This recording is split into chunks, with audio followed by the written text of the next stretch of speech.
দিল্লির পর নজরদারি বাড়ল দীঘা মন্দিরে, সেই সঙ্গে পর্যটন কেন্দ্রগুলিতে বাড়ল নজরদারি। দিল্লি বিস্ফোরণের ঘটনার পর নিরাপত্তা বাড়ল দীঘা জগন্নাথ মন্দিরের। দীঘা লাগোয়া উড়িষ্যা বর্ডার এলাকায় নাকা চেকিংয়ের পাশাপাশি দীঘা জগন্নাথ মন্দিরের নিরাপত্তার বিষয়ে একাধিক পদক্ষেপ নিল জেলা পুলিশ। আজ দীঘা জগন্নাথ মন্দিরের নিরাপত্তা ব্যবস্থা খতিয়ে দেখেন এসপি শুভেন্দু কুমার। মন্দিরে সিসি ক্যামেরার নজরদারির পাশাপাশি মন্দিরে প্রবেশের মেন গেটে ও 6 নম্বর গেটে বসানো হচ্ছে এক্স-রে ব্যাগেজ স্ক্যানার। তাছাড়া মেটাল ডিটেক্টর স্ক্যানার বসানো হচ্ছে প্রত্যেকটি গেটে। শুধু মন্দির নয়, সেই সঙ্গে দীঘা, মন্দারমণি, তাজপুর, শঙ্করপুর সহ সমুদ্র উপকূলবর্তী পর্যটন কেন্দ্রগুলিতে বাড়ানো হচ্ছে নিরাপত্তা। খতিয়ে দেখা হচ্ছে হোটেলে আসা পর্যটকদের কাগজপত্র। জেলা জুড়ে নাকা চেকিং ও পুলিশ নজরদারি বাড়ানো হচ্ছে। এখানে নিরাপত্তা বাড়ানো হয়েছে, এই ব্যাপারে কি বলেছে? আমি বলছি, আপনারা জানেন কালকে পুলিশ সুপার স্যার এখানে এসেছিলেন, উনি পুরো সিকিউরিটি অ্যাসপেক্টসকে খতিয়ে দেখেছিলেন। আজকে আমরা এসেছি, প্রত্যেক দিন সিনিয়র অফিসাররা এখানে আসছে, সিকিউরিটি অ্যাসপেক্টগুলোকে খতিয়ে দেখছে। আমরা এখানে প্রত্যেক এন্ট্রান্সে ডিএফএমডি লাগিয়েছি, ডোর ফ্রেম মেটাল ডিটেক্টর আছে, কন্টিনিউয়াস আমাদের ফ্রেস্কিং চলছে। ফ্রেস্কিং ছাড়া এক্স-রে ব্যাগেজ স্ক্যানার দিয়ে আমরা ব্যাগেজগুলোকে স্ক্যান করছি।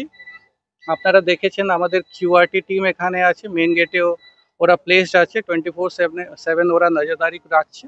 এছাড়া সিনিয়র অফিসারের নেতৃত্বে সুপারভিশনে আমরা সিকিউরিটি ডিপ্লয়মেন্ট করে আছি। সফেদ পোশাকের টিমগুলো আছে এখানে, সিসিটিভি ক্যামেরাগুলো লাগানো আছে within the campus premises also, outside also সিসিটিভিগুলো লাগানো আছে। আর 24/7 আমরা কন্ট্রোল রুম থেকে নিরাপত্তা রাখছি আর মনিটরিং করছি। এইসব ব্যবস্থা আমরা নিয়েছি অলরেডি, ব্যবস্থা আগে থেকে কন্টিনিউয়াস চলছে। আমরা একটা আর নজরদারিকে বেশি করে বাড়িয়ে দিয়েছি এখনই। Thank you. দিল্লি বিস্ফোরণের কারণে কি এই ব্যবস্থা সেই জন্য আমরা করছি, আর বাকি কন্টিনিউয়াস আমাদের যে নিরাপত্তার জন্য যে ব্যবস্থা আছে সেটা কন্টিনিউয়াস চলছে। সেই জন্য আমরা আলাদা করে আর একটা বেশি করে নজরদারি রাখছি এখনই। আর সেটা প্রসেস যে আছে সিকিউরিটির জন্য, যে প্রসেসগুলো যে কন্টিনিউ আছে সেটা কন্টিনিউ এখনই থাকবে।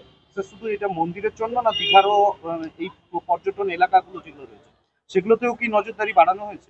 বিলকুল, আমাদের যে দীঘা নাকা বর্ডার আছে, এখান থেকে 3 কিলোমিটার দূর যে দীঘা নাকা বর্ডার আছে, উড়িষ্যা থেকে যে আমাদের যে বর্ডার আছে, ওখানে 24/7 আমাদের নাকা চলছে। এছাড়া সারপ্রাইজ নাকা আলাদা আলাদা জায়গা আমরা করছি। আর বিচ পেট্রোলিং করছি, বাইক নিয়ে, বাইক নিয়ে আমাদের টিম ঘোরাঘুরি করছে। আর কিছু সাসপিসিয়াস দেখলে ওরা ওই হিসাবে অ্যাকশন নিচ্ছে, আর আমরা নজরদারি এরকমই করে রাখছি। আর পর্যটন জন্য বি আমরা আলাদা করে নিগরানিগুলো রাখেছি। দেখা যাচ্ছে যে বিভিন্ন বাংলাদেশ সঙ্গে বর্ডারের জলপথ যোগাযোগ রয়েছে, মৎস্যজীবীদের সঙ্গে যোগাযোগ রয়েছে, সেই জায়গায় জলপথের কি ধরনের ব্যবস্থা গ্রহণ করা? আমাদের ফাস্ট ইন্টারপ্রেটার বোট আছে, এফআইবি আছে দুটা, যে পূর্ব মেদিনীপুর জেলাতে আছে, আমাদের জোনে আছে। আর এছাড়া হলদিয়া দিকে বি আছে, এখানে বি জোনপুর কোস্টাল দিকে বা মন্দারমণি দিকে আমাদের এফআইবি নিরন্তর পেট্রোলিং করতে থাকে। আর বাকি আমাদের কোস্টাল পুলিশ সঙ্গে বি যে কোস্টাল থানাগুলো আছে তাদের ভালো নিরাপত্তার জন্য আমরা ওখানে ব্যবস্থা নিয়ে রাখছি। এর আগে দেখেছি ভিন রাজ্যে নাশকতা করার পরে দীঘাতেই গার্ড রাখা শুরু হয়েছে, হোটেলগুলোতে কোনো বাড়তি সতর্কতা? হোটেলগুলো চেকিং কন্টিনিউয়াস আমাদের চলছে, কন্টিনিউয়াস। আমরা যদি কোনো ফরেনার এখানে আসে তো সি ফর্মগুলো আমরা কালেক্ট করছি। আর নিরাপত্তার জন্য আমাদের টিম আছে, দীঘা মোহনা থানার টিম আছে, মন্দারমণি কোস্টাল টিম আছে। বাকি সুপারভিশন জন্য সিনিয়র অফিসাররা আছেন, ওনারা সুপারভাইজ করছেন। হোটেলগুলো যে আছে কন্টিনিউয়াস ওখানে চেকিং এখনই চলছে। যে গাইডলাইনগুলো থাকে সেই গাইডলাইন আমরা ফলো করি। যদি কিছু এরকম কিছু আসবে আমরা নিশ্চয়ই ফলো করব। দেখা যাচ্ছে রাস্তায় বেশ কিছু সিসি ক্যামেরা ওয়াকেজ হয়ে পড়ে রয়েছে, যাতে একটা নজরদারি বড় গুরুত্বপূর্ণ এভিডেন্স হয়ে থাকে, সেই জায়গাগুলোকে নতুন করে খতিয়ে দেখা হবে। আমাদের যে সিসিটিভি ক্যামেরা এখানে যে কভারেজ আছে ভালো আছে। আপনারা জানেন আমাদের একটা কন্ট্রোল রুম আছে, কন্ট্রোল রুমে আমাদের 200 সিসিটিভি ক্যামেরাকে ফিড আছে, যার জন্য আমাদের কন্টিনিউয়াস মনিটরিং ওখান থেকে থাকে।